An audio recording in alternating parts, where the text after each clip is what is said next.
Bonjour et bienvenue sur Charging Station pour un nouvel essai électrisant, celui aujourd'hui du SUV MG ZS EV 100% électrique.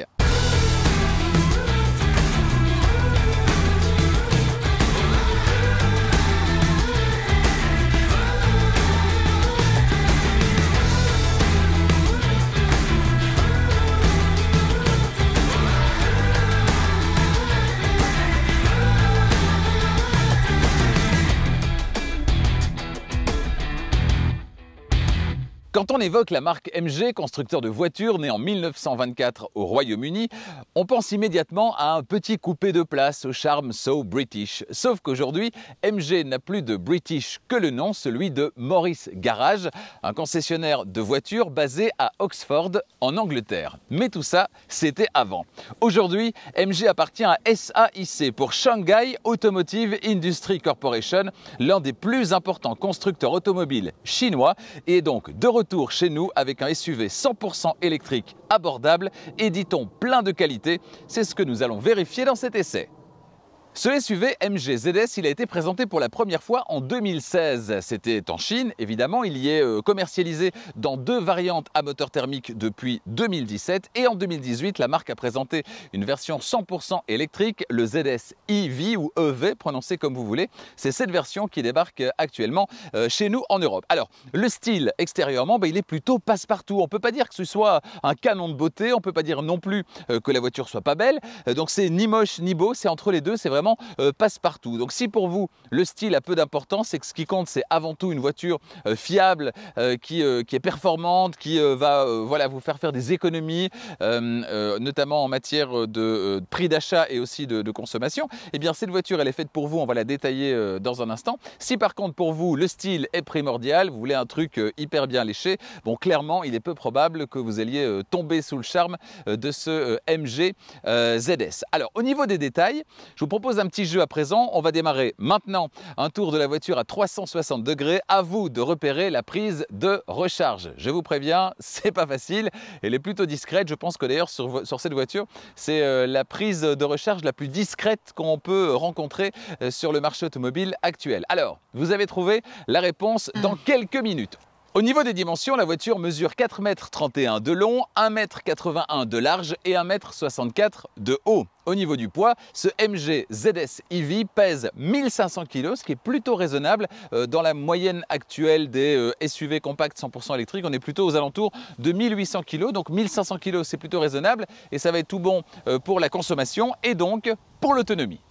Sous le capot de ce MG ZS EV, un moteur électrique qui a beaucoup de place d'ailleurs, on verra ça dans un instant. Il entraîne les roues avant et il développe 105 kW, soit 143 chevaux. Alors, comme à chaque fois, voilà, la petite manivelle pour lever le capot qui est assez lourd et en plus il n'y a pas de vérin hydraulique. Donc il faut faire, c'est à l'ancienne, voilà, comme dans le temps, pour maintenir le capot en place. Alors regardez, sous le capot, donc je vous le disais, beaucoup de place pour ce moteur électrique avec un couple généreux, 353 Nm, ça autorise un 0 à 100 en 8 secondes 2. La vitesse maximale est limitée à 140 km/h. Pour alimenter le moteur électrique, une batterie d'une capacité de 44,5 kW placée tout naturellement et de manière assez classique entre les quatre roues sous le plancher de la voiture. Pour recharger cette batterie, alors est-ce que vous avez trouvé où se trouve la prise de recharge sur cette voiture? Ni ici, ni à droite et à l'avant non plus, ni à gauche, ni à droite. Venez, ça se passe tout devant.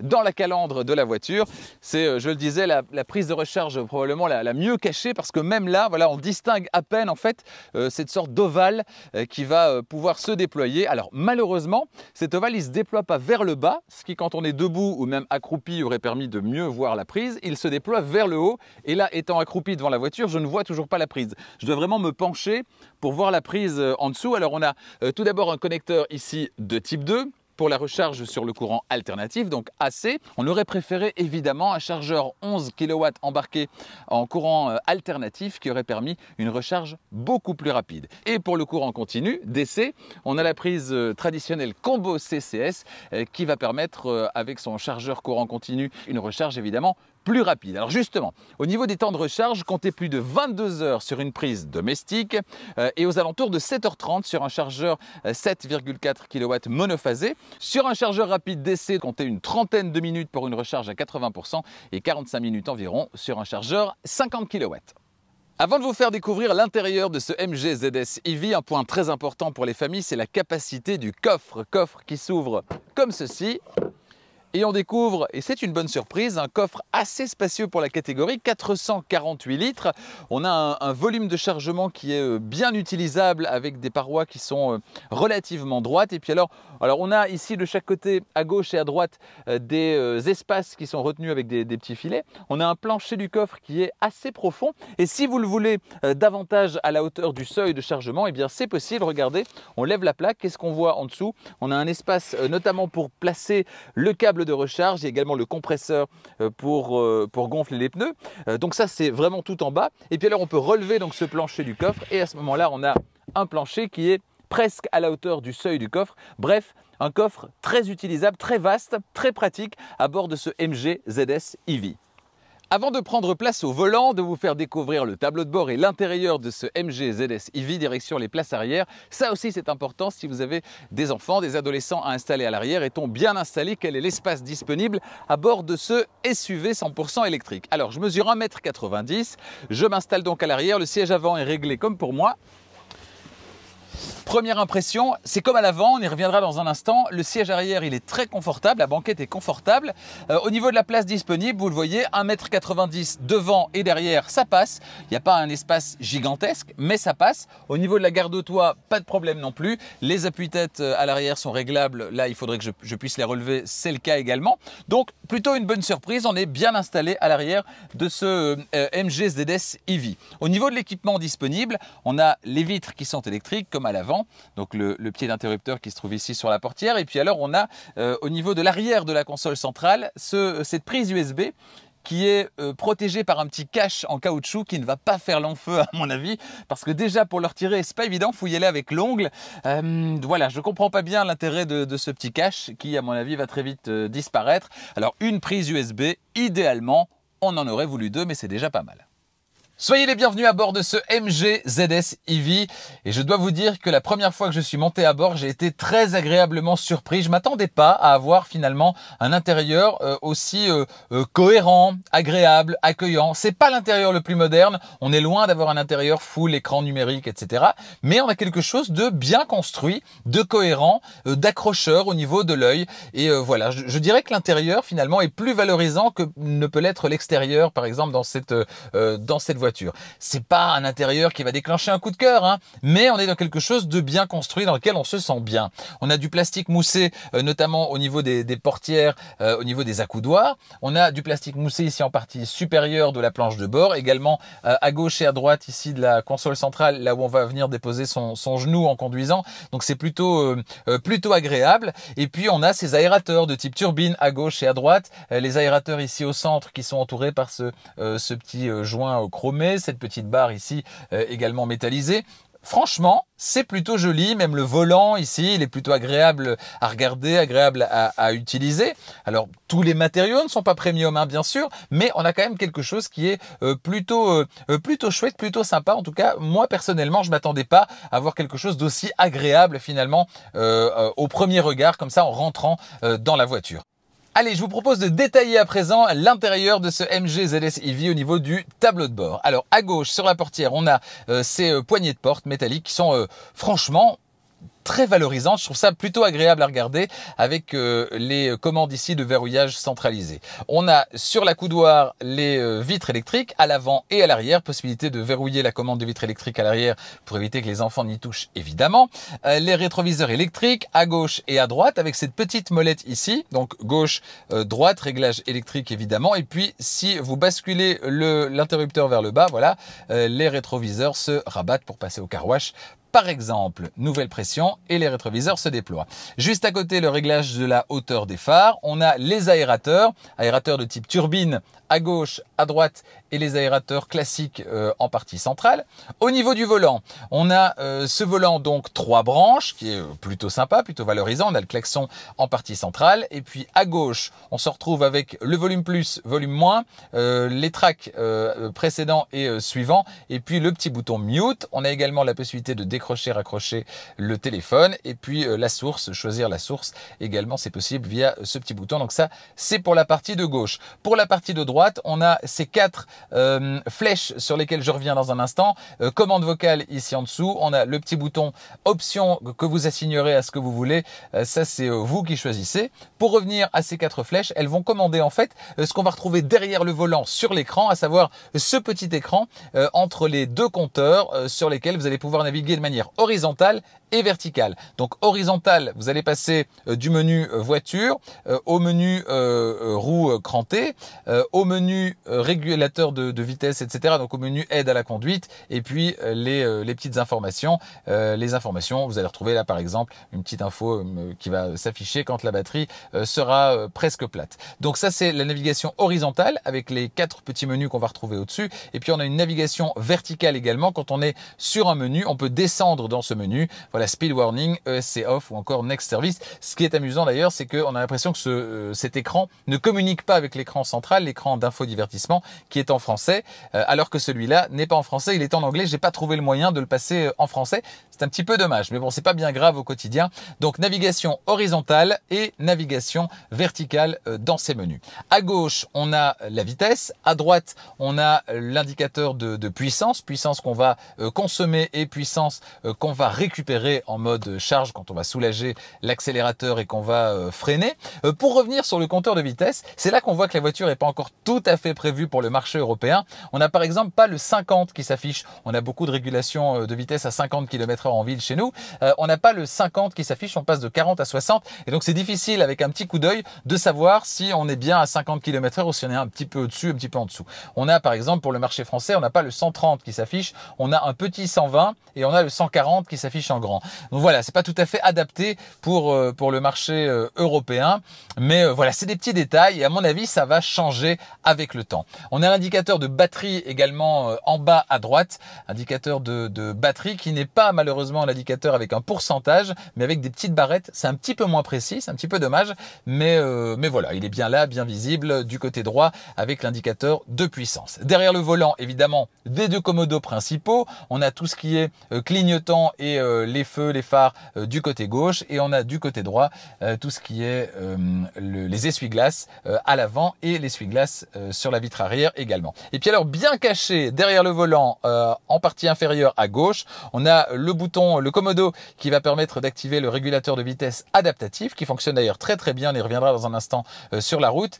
C'est assez intuitif parce que pour le mettre en marche, il y a ce petit bouton bleuté ici sur la gauche à l'extrémité. Hop, le petit bouton bleuté pour le mettre en marche. On peut monter, descendre par palier de 5 la vitesse souhaitée et puis on peut réguler également là avec une petite rotation la distance de sécurité par rapport au véhicule qui précède. Je pense qu'il y a 3 niveaux de distance disponibles. Donc ça c'est pour ce qui se trouve juste devant le conducteur. Alors le bouton Start Stop, on va l'actionner dans un instant pour démarrer et on arrive déjà sur la console centrale. Alors on revient sur l'écran dans un instant. En dessous de l'écran, on a de nouveau les touches pour les plages, pour avancer et reculer dans les plages, la touche mute. Et franchement, ces 3 boutons, alors ils sont accessibles là pour le passager, c'est bien, parce que pour le conducteur, on a les mêmes touches sur le volant. Et puis la touche source également, qui se trouve également sur le volant en partie de gauche. Donc on va dire que ça, c'est plutôt réservé pour le passager, que le conducteur, lui, va plutôt utiliser ce qui se trouve sur le volant. En dessous, et ça, c'est l'une des bizarreries de cette voiture, c'est qu'on a une voiture qui est full équipée et qui a une climatisation qui n'est pas automatique. C'est un petit peu dommage. Donc certainement pas bisone et pas automatique non plus. C'est un petit peu dommage en 2020, vu le niveau d'équipement de cette voiture, de ne pas avoir une climatisation automatique. Mais voilà, il faut faire avec. Et franchement, je m'y suis fait. Moi qui ai toujours roulé dans des voitures avec climatisation automatique, ça n'a pas été une contrainte énorme de m'adapter à cette climatisation ici qui n'est pas automatique. Bouton rotatif donc pour la température et pour la puissance des buses de souffle. Ensuite, en dessous, alors là, c'est intéressant. Regardez bien, vous avez un petit espace ici avec un petit tapis anti dérapant. C'est pour déposer son téléphone portable. Donc, faut pas avoir un téléphone déjà qui est trop grand. Si on est sur un iPhone 11 Pro Max, par exemple, donc un téléphone de grande taille ou un téléphone équivalent chez Samsung et les autres, on pourra pas le mettre de manière horizontale. Donc, ça va être un petit peu compliqué. Alors, où se trouvent les prises USB? Vous voyez, elle n'a pas ici. Vous voyez le câble qui dépasse ici, c'est le câble que j'ai installé. Il y a en fait un petit trou qui se trouve là. Et on a en fait les prises USB qui sont au nombre de 2, une du côté conducteur, une du côté passager, qui se trouve en dessous de cette console centrale avec une prise type allume-cigare 12 volts également accessible. Donc voilà, c'est bien qu'ils aient fait ce petit trou. Ça permet d'avoir le câble qui est accessible depuis l'intérieur de la console centrale et qui vient pas depuis l'extérieur de la console centrale. C'est bien vu. Cela dit, en termes d'accessibilité, faites ça quand vous ne roulez pas, parce que quand vous roulez, c'est quand même très bas. Ensuite, on a les différents modes de conduite. On a 3 modes de conduite en fait qui vont s'afficher sur le petit écran entre les deux compteurs. On a le mode normal, on a le mode sport et on a le mode éco. Voilà, éco, normal et mode sport. On a ensuite le KERS, donc ça c'est la régulation de récupération d'énergie. Est-ce qu'on en veut plus ou est-ce qu'on en veut moins? On a 3 niveaux de régénération, niveau 1, niveau 2, niveau 3. J'ai tout le temps utilisé le niveau 3, c'est-à-dire la récupération d'énergie maximale. Et la bonne nouvelle, c'est que quand vous coupez le moteur, vous remettez la voiture en marche, eh bien vous restez dans la configuration que vous avez laissée, c'est-à-dire en l'occurrence le mode 3, ce qui n'est pas le cas du mode de conduite qui revient d'office en mode normal. On a ensuite le sélecteur de vitesse, donc marche arrière, point mort et la fonction drive avec une molette rotative. C'est plutôt efficace, plutôt valorisant. On a également le frein à main qui est électrique sur cette voiture et le auto hold également qu'on va retrouver ici. Et puis on a ensuite, hops, du rangement donc forcément ici en partie inférieure, là où on retrouve les prises USB, du rangement également ici avec 2 porte gobelet et puis du rangement encore ici au niveau de la console centrale avec voilà une profondeur qui n'est pas gigantesque mais quand même pas mal de rangement. Également des bacs dans les portières qui sont eux plutôt grands, qui peuvent accueillir chacun côté conducteur et côté passager une bouteille d'1,5 litre, donc c'est plutôt agréable. Voilà pour la présentation globale de cet intérieur et on va maintenant s'attarder au système d'infodivertissement. Petit tour d'horizon du système d'infodivertissement. Alors autant vous le dire tout de suite, c'est pas l'une des qualités principales de la voiture. Le système, il est un peu basique. Au niveau du design, c'est un peu plan-plan. Et puis, il n'est pas toujours très réactif non plus. Cela dit, il fait le job, il fait le boulot. Et nul doute qu'à l'avenir, eh bien, chez MG, on essaiera d'améliorer les choses comme l'ont fait récemment d'ailleurs Kia et Hyundai sur leur dernière production avec maintenant un intérieur, une interface qui est entièrement connectée, l'interface UVO chez Kia. Alors donc ce système, il propose par défaut cet écran avec la radio en partie de gauche, la navigation en partie centrale et puis Android Auto ou Apple CarPlay en partie de droite. Et ça, je vais vous dire, c'est ce qui va un petit peu sauver l'ensemble. Pourquoi? Parce que si vous avez l'habitude d'utiliser Android Auto ou Apple CarPlay, eh bien vous faites comme je viens de le faire, vous branchez un téléphone sur la prise dont je vous parlais tout à l'heure. Vous voyez ici, c'est un téléphone de plus petite taille et donc ça rentre, le téléphone est en train de charger et vous appuyez sur Apple CarPlay et vous vous retrouvez avec votre interface habituelle, Android Auto ou Apple CarPlay. Et à partir de ce moment-là, forcément, vous ne voyez plus l'interface de la voiture et vous pouvez naviguer dans ce que vous utilisez habituellement, que ce soit Google Maps pour votre navigation par exemple, que ce soit par exemple voilà Waze si vous êtes adepte de Waze également, ou autre, si vous utilisez iCoyote par exemple, ou si vous utilisez la musique via Spotify, vous pouvez le faire. Je ne vais pas vous expliquer le fonctionnement de Apple CarPlay et d'Android Auto. Mais toujours est-il que voilà, si vous utilisez ces deux applications, eh bien franchement, ça vient gommer ce système qui est un peu daté et qu'on retrouve donc derrière le système embarqué de la voiture que vous ne voyez plus ici. On va mettre Waze et franchement, c'est très bien comme ça. Alors, pour revenir quand même au système embarqué, on a les options de configuration donc du téléphone, de la voiture et configuration générale qui se trouve ici. Vous voyez, voilà, on appuie, c'est pas très réactif et les menus, c'est pas très moderne non plus. Cela dit, tous ces menus-là, franchement, au quotidien, vous n'allez pas y avoir accès. Vous n'allez pas avoir besoin d'y avoir accès. Et donc, vous allez les régler une bonne fois pour toutes. Vous allez régler le Bluetooth, etc. Et une fois que c'est fait, franchement, vous n'y touchez plus. Donc, on va revenir en arrière. Et ce qu'on va faire, vous allez voir, c'est oublier tout ça et rester sur Apple CarPlay. Et ben voilà. Alors les seuls moments où vous allez voir réapparaître le menu de la voiture, c'est quand vous allez toucher par exemple à aux fonctions de climatisation. Voilà, je vais tourner la molette. Alors qu'est-ce qui va se passer? Voilà, en l'occurrence, il ne se passe pas grand-chose tout de suite, mais ça arrive. Vous avez le menu de la climatisation qui revient sur le devant. Et puis, dès qu'on va arrêter d'y toucher, voilà, je vais couper la climatisation, la ventilation. J'arrête d'y toucher. Hop, on revient sur l'application Apple CarPlay. Donc voilà, c'est quelque chose clairement à améliorer. C'est pas un point fort de la voiture, ce système d'infodivertissement, mais le fait d'avoir Android Auto ou Apple CarPlay de disponible, ça vient quand même partiellement gommer ce côté un petit peu daté de ce système d'infodivertissement. Voilà, avant de démarrer, encore un petit constat, et c'est bien dommage, quand on essaie de prendre sa position de conduite idéale et qu'on est assez grand comme moi, c'est un petit peu compliqué. Pourquoi? Eh bien parce que le volant, il est réglable en hauteur, mais pas en profondeur. On a tout le temps, quand on est grand comme moi, 1,90 m, on a envie de tirer sur le volant pour le ramener près de soi. Et donc c'est vrai que c'est un peu difficile de trouver la position de conduite idéale. On est soit trop haut, soit trop bas, et puis le volant est jamais bien positionné par rapport à soi-même. Là, je le trouve un peu loin de moi, et en même temps, si je me rapproche, j'aurai les genoux dans le tableau de bord. Donc voilà, c'est pas idéal pour les très grands gabarits comme moi, 1,90 m. Si vous êtes plus petit, 1,70 m, 1,80 m par là, là il n'y a pas de souci, vous allez être moins gêné par l'absence de réglage en profondeur du volant, mais toujours est-il qu'il est bon de le signaler. Donc si vous allez en concession, n'hésitez pas à tester évidemment pour avoir la position de conduite qui vous convient. Deux niveaux de finition sur cette voiture, niveau confort et niveau luxury. On est à bord de la version luxury, que ce soit sur le marché belge ou le marché français, c'est la même chose. Qu'a-t-on comme équipement supplémentaire sur la version luxury qu'on n'a pas sur la version confort, qui est pourtant déjà bien équipée? On a en plus, les capteurs de pluie pour les essuie-glaces, on a la caméra de recul, les rétroviseurs rabattables électriquement, le toit panoramique qui est ouvrant, un système audio qui est un petit peu plus performant, et pourtant le système audio c'est pas non plus un des points positifs de la voiture, donc je ne sais pas ce que ça donne sur la version confort, ça aussi vous pouvez l'essayer. Les sièges avant qui sont chauffants, et puis le siège conducteur qui est à réglage électrique, pas de mémorisation malheureusement, et puis des jantes alu qui sont de 17 pouces.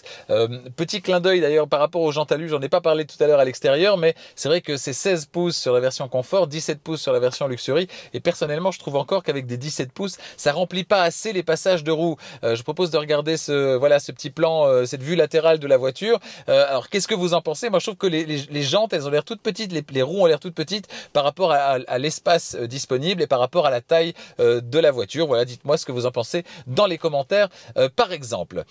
Donc au niveau des aides à la conduite maintenant, et ça c'est important sur une voiture moderne en 2020, on a la version confort qui est déjà elle très bien équipée, c'est une bonne chose, avec régulateur de vitesse adaptatif, avec l'assistant de passage des phares, des pleins phares au feu de croisement, l'avertisseur de collision frontale, l'avertisseur de franchissement de ligne, l'assistant dans les embouteillages, assistant de maintien dans la voie également, et la reconnaissance des panneaux. Bref, c'est la totale. La version luxury, donc cette version, elle apporte en plus l'avertisseur d'angle mort, l'alerte de trafic arrière et l'avertisseur de changement de voie.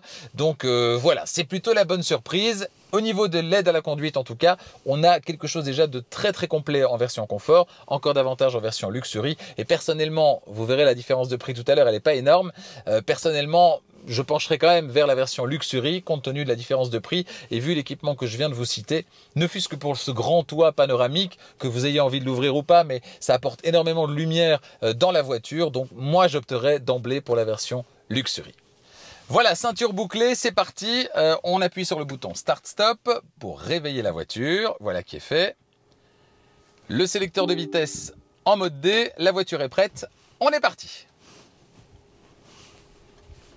Alors, on va arriver sur une route en pavé, pas en très bon état.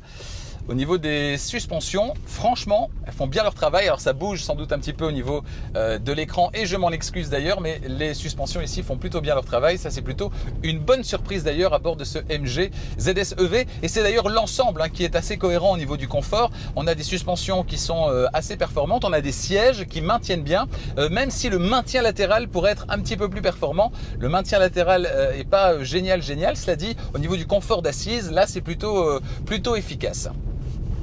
La direction est très agréable également. Alors petit bémol, j'ai testé également le régulateur de vitesse adaptatif et quand on est en système de maintien dans la voie, eh bien on a le volant qui a tendance à se dérober. Alors je ne sais pas comment vous expliquer ça, mais on a donc la voiture qui a la main sur le volant pour maintenir la voiture dans la voie et quand on est dans une grande courbe par exemple et qu'on souhaite rectifier, on a l'impression qu'à un moment donné, ça, vous voyez, ça lâche, qu'on récupère la main mais de façon assez artificielle. artificielle comme ça et que ça lâche un peu. C'est difficile à expliquer vraiment, donc il faut vraiment tester par vous-même. Ça m'a un petit peu dérangé et donc c'est vrai qu'à la longue j'ai coupé l'assistant de maintien dans la voie parce que ça, voilà, je trouvais pas ça très naturel et on a l'impression que du coup que la direction est extrêmement floue, ce qui n'est pas une sensation très agréable. Pour le reste, la voiture est évidemment extrêmement silencieuse, hein, voiture 100% électrique. Et jusque-là, la surprise, elle est toujours bonne. Hein. Le poids, on l'a dit, aux alentours de 1500 kg, c'est plutôt en dessous de la moyenne des véhicules de même gabarit 100% électrique. Et le poids, une fois de plus, on le ressent pas trop parce que le couple est extrêmement généreux, que les relances sont très vives, même en mode normal, donc pas forcément en mode sport. Et le mode normal, qui est d'ailleurs le mode que j'ai privilégié. Alors j'ai essayé un petit peu le mode sport, c'est vrai que c'est encore un petit peu plus nerveux, mais le mode normal convient tout à fait. J'ai pas vraiment utilisé le mode éco parce que j'en ai pas eu besoin. J'ai pas eu besoin d'économiser outre mesure l'énergie parce que j'ai eu assez à chaque fois d'électricité dans la batterie pour effectuer les trajets que je devais effectuer. 263 km d'autonomie en mode WLTP, c'est ce que la documentation de la voiture annonce. Évidemment, c'est la norme, WLTP, on le sait. Alors l'intérêt de ces essais d'une semaine, c'est de pouvoir avoir des consommations réelles, réalistes. C'est ça qui vous intéresse. Je peux vous dire que j'étais en dessous, on le voit hein, sur le tableau de bord, je suis en dessous de 19 kWh au 100 km. Ça veut dire en dessous de 4 € pour les 100 km. Et donc, ça veut dire une consommation qui va permettre de parcourir 230 km à peu près avec une charge complète de batterie. Donc on n'est pas aux 263 km annoncés par le constructeur, mais 230 km, ça reste plutôt pas mal par rapport à la valeur WLTP annoncée au départ, et c'est en tout cas largement suffisant pour la plupart des gens, pour la plupart des trajets du quotidien. Et puis il y a toujours pour des plus longs trajets possibilité de recharger via la prise combo CCS et donc en courant continu. En conclusion, au volant, ce qu'on peut dire, c'est qu'on en a pour son argent avec cette voiture et c'est bien ça l'essentiel quand on investit dans ce type de voiture. Une voiture proposée à un prix qui est plutôt attractif. On va pas trop être regardant sur le design de la voiture, etc. Par contre, on va essayer d'en avoir le maximum pour son argent, un maximum pour son argent. Et là, c'est bien le cas. On a une voiture qui est full équipée, qui consomme pas grand-chose. On est aux alentours de, je le disais, 4 € pour 100 km. C'est 3 fois moins qu'avec un véhicule à moteur thermique équivalent. Et donc on aura des coûts d'utilisation qui sont extrêmement réduits en matière d'entretien également. Donc on en a vraiment pour son argent dans cette voiture et ça c'est vraiment l'essentiel. C'est la grande qualité de cette voiture en proposant quelque chose de très cohérent, sans défaut majeur, où on est bien installé, on est confortablement installé dans cette voiture au volant et on a tout ce qu'il faut en matière d'aide à la conduite, etc. Et puis on met Apple CarPlay, Android Auto et on oublie le système d'infodivertissement de la voiture et franchement tout va bien. En général, quand on arrive au chapitre du prix, je vous dis que c'est le moment qui fâche sur les voitures électriques et hybrides rechargeables qui, en général, il est vrai, sont plus chères que les versions à moteur thermique et on sait pourquoi. On se récupère sur l'utilisation du véhicule et notamment les recharges électriques qui coûtent beaucoup moins cher. Sauf qu'ici, on a le beurre et l'argent du beurre. On va rouler de manière très économique puisqu'on est en 100% électrique et puis la voiture, le prix d'achat de la voiture est lui aussi extrêmement concurrentiel. Alors en Belgique, ce MG ZS EV est proposé à partir de 30 985 € en version confort, 32 985 € en version luxury. Franchement, pour les 2000 € de différence, je vous la conseille, c'est cette version que nous essayons aujourd'hui. En France, le prix est encore un petit peu plus intéressant, sans compter le bonus gouvernemental, puisqu'on est à 29 990 € pour la version confort et 31 990 € pour la version luxury, donc cette version tout équipée. Alors si on déduit en France le bonus gouvernemental, ça veut dire qu'on a un MG ZS EV en version confort à partir de 22 990 €. La version luxury est donc à 24 990 €. Il y a très peu d'options disponibles. Le blanc est de série. Comme option, on a la peinture métallisée, donc autre que le blanc. Ce cyan, par exemple, est facturé 650 €. Pour conclure, un seul mot me vient à l'esprit pour définir ce MG ZS EV, c'est imbattable. Le rapport prix-prestation proposé par cette voiture est vraiment imbattable. Pour 33 000 € en Belgique, 25 000 € en France, bonus gouvernemental déduit, vous avez un SUV 100% électrique tout équipé, c'est donc la version Luxury et vous en avez vraiment pour votre argent. En plus, les coûts d'utilisation vont être réduits puisqu'on est à du 100% électrique, les coûts d'entretien également. Au niveau du carburant, on sera à 4 € d'électricité pour 100 km alors qu'on serait à 12 € de carburant fossile sur l'équivalent à moteur thermique. C'est donc un rapport de 1 à 3. Imaginez ce que ça donne au bout d'une semaine, d'un mois, d'un an et sur la totalité de la durée de vie de cette voiture. Alors à l'intérieur, la présentation elle est correcte, on va dire qu'elle est correcte, c'est pas high-tech. Si vous recherchez l'intérieur le plus high-tech, passez votre chemin, vous ne trouverez pas votre bonheur avec cette voiture, mais la présentation, franchement, elle est correcte. Alors ce qu'on pourrait dire comme petit bémol, c'est qu'il y a quelques lacunes en matière d'équipement, des équipements qui sont étonnamment absents, tels que la climatisation automatique ou encore le réglage en profondeur du volant, et puis un système d'infodivertissement qui est un petit peu daté, qui n'est pas toujours très réactif, c'est pas le plus moderne du monde. Cela dit, on a Android Auto et Apple CarPlay et leur présence, elle va un petit peu faire oublier quand même ce système d'infodivertissement qui du coup sera masqué évidemment par la présence d'Android Auto et d'Apple CarPlay sur l'écran.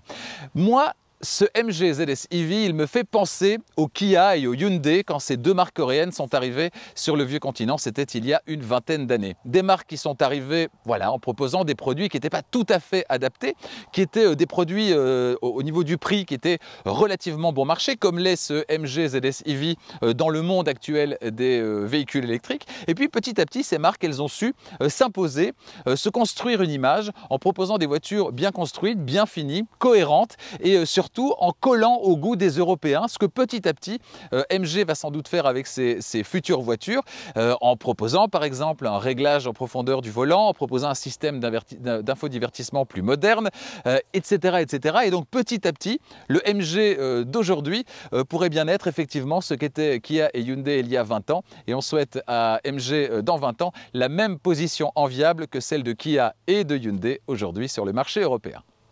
A bientôt sur Charging Station pour d'autres essais électrisants. À venir, un SUV allemand hybride rechargeable, ce sera le BMW X1 et puis 3 voitures 100% électriques dans 3 styles très différents d'ailleurs. On aura la classique Peugeot i208, l'excentrique Honda i et puis une voiture venue du froid, filiale de Volvo, c'est Polestar avec la Polestar 2. Vous êtes déjà abonné à la chaîne, merci 1000 fois de votre fidélité. Si ce n'est pas encore le cas, eh bien abonnez-vous et activez la cloche des notifications pour être prévenu dès qu'une vidéo est disponible. À bientôt.